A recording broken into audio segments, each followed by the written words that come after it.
Ni vizuri kuelewa mambo haya pindi unapomkaribia Mungu kwa ibada. Kitu cha kwanza ni Mungu wetu huabudiwa kwa sababu yeye ni Mungu. Usiende mbele za Mungu kaabudu kwa sababu unataka vitu, kwa sababu unataka akutendee kitu fulani. Kwa hiyo unasema napeleka hizi sifa, alafu akishazipokea atanipa kile ninachokihitaji. Hiyo inakuwa si sahihi na wala si ibada ambayo anaichagua Mungu.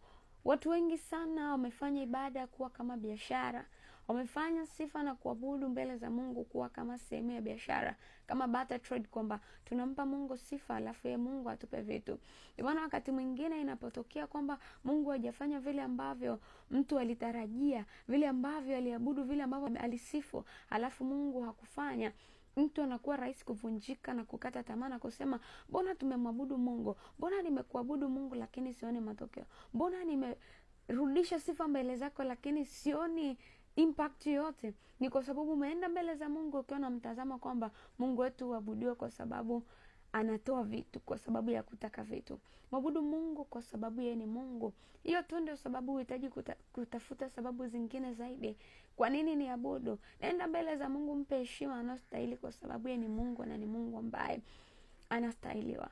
Lakini kitu kingine ambacho unatakiwa ujue ni kwamba Mungu wetu haishi kwa uwepo wa sifa za wanadamu, kwamba wanadamu wasipomwabudu, au kwamba usipoinua sauti yako kumtukuza, usipoinua sauti yako kumwabudu, usipompa heshima yako, atakuwa si Mungu. Ustahili wa Mungu kuabudiwa, ustahili wa Mungu kuwa Mungu haupimwi kwa namna ya vile ambavyo sisi wanadamu tunatazama, au kwa namna ya vile ambavyo anatutendea.